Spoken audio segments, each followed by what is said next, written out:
August తర్వాత ప్రభుత్వం ఉండదన్నారు. గతంలో కూడా పార్లమెంట్ ఎన్నికల తర్వాత ప్రభుత్వం ఉండదన్నారు. ముఖ్యమంత్రి రేవంత్ రెడ్డి బీజేపీలో చేరుతారనే సంకేతాలు కూడా ఇచ్చారు. సో ఎట్లా చూస్తారు నిజంగా 15 ఆగస్టు తర్వాత రిజల్ట్ తర్వాత కాంగ్రెస్ ప్రభుత్వం ఉంటుందా? అది వాళ్ళ కోరిక. బీఆర్ఎస్ మొట్టమొదటిసారిగా ప్రభుత్వానికి వచ్చినప్పుడు 2014లో వాళ్ళకు కూడా 60 సీట్లే ఉన్నాయి. ఈసారి మేము 64 గెలిచినాం. వాళ్ళు ఒక భ్రమ పడుతున్నారు, 64 సీట్లు ఉన్నాయి కదా, దీన్ని ఏదో రకంగా కూలగొట్టొచ్చేమో.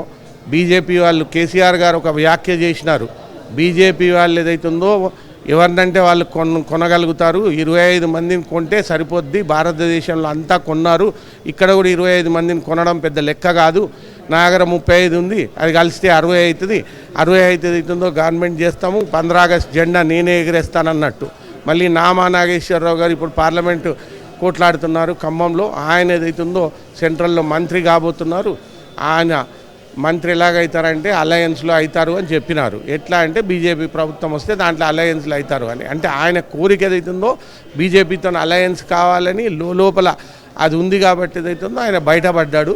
మేమేదైతుందో బీజేపీతోని భారతదేశం మొత్తంలో కొట్లాడేది ఒకటే పార్టీ, కాంగ్రెస్ పార్టీ. మాకు బీజేపీకి కలయిక అన్నది జరగదు. మేము పశ్చిమము, వాళ్ళు తూర్పు, మేము ఉత్తరము, వాళ్ళు దక్షిణం. కాబట్టి ఇది జరిగే పని కాదు. కానీ వాళ్ళ తలకాయలో ఏమున్నదో ఆ ఆలోచనను బార్ బయట పెడతా ఉంటారు వాళ్ళు. ఇదే వాళ్ళు చేసే పని.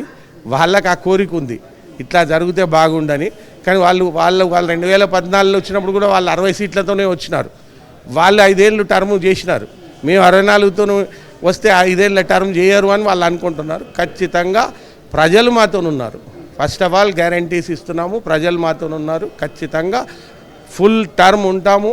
అండ్ ఫుల్ టర్మ్లో ఏదైతుందో చెప్పిన గ్యారంటీలు అన్నీ చేస్తాము. నెక్స్ట్ టర్మ్ కూడా మేమే కాంగ్రెస్ ప్రభుత్వమే వస్తుంది. గ్యారంటీ ఇస్తున్నామంటారు, వాళ్ళేమో ఆ గ్యారంటీలనే అమలు చేయలేకపోయారు.